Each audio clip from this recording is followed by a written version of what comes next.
তো এই অঙ্কটা কিন্তু বোর্ড পরীক্ষায় সবচেয়ে বেশিবার আসে এই অধ্যায়ের ভিতরে। এই অঙ্কটা কিভাবে করা হয় তোমাদেরকে জাস্ট এমন একটা প্যাটার্ন দেখাবো, এমন একটা জাদু দেখাবো যে ওই জাদুর মাধ্যমে তুমি এই অঙ্ক আর কখনো ভুলবা না, মৃত্যুর আগ পর্যন্ত তোমার মনে থাকবে। ঠিক আছে, তো প্রথম থেকে শেষ পর্যন্ত ভিডিওটা দেখো, তোমার ম্যাথ দুর্বলতা দূর করো। তাহলে দেখো এখানে আমাদেরকে বলছে 2x plus 1 minus x equal 3 হলে এখান থেকে x এর ভ্যালু মান বের করো। এইখান থেকে x এর মান আমরা কিভাবে বের করব সেটাই আমরা এখন দেখাবো।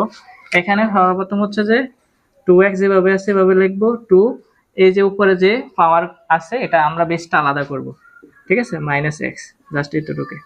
তো এখানে এবার 2x প্লাস 2 এই ইনভার্স 2x মানে একটা সূত্র আছে, ইনভার্স 1/2 কি হবে n হবে, a ইনভার্স n হলে 1/2 n হয়, 2 ইনভার্স x হলে 1/2x হবে, 1/2x ইকুয়াল 3।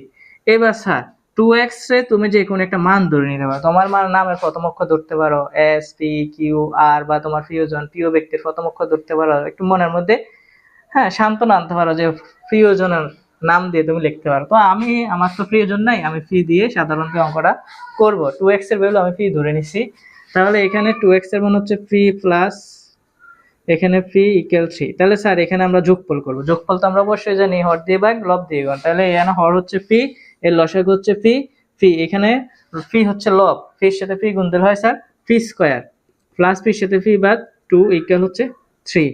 তাহলে ফি স্কয়ার প্লাস 2 ইকুয়াল 3p।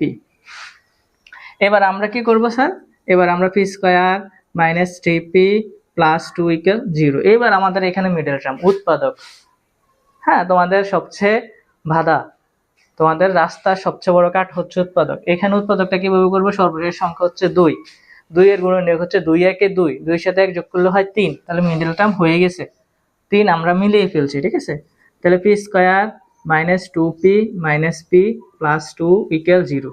তার পরবর্তী দিয়ে স্যার এখান থেকে আমরা কি করব, এখান থেকে ফি কমন নেব, এখান থেকে 1 কমন নেব। তাহলে ফি কমন নিলে আর থাকে ফি মাইনাস 2 প্লাস 1 কমন নিলে আর থাকে সরি এখানে তো মাইনাস 1, এই মাইনাস আছে, 1 কমন নিলে আর থাকে ফি মাইনাস 2 ইকুয়াল 0। তাহলে ফি মাইনাস 2 থেকে আসবে কয়টা স্যার, একটা, ফি মাইনাস 1 ফি মাইনাস 2 ইকুয়াল 0।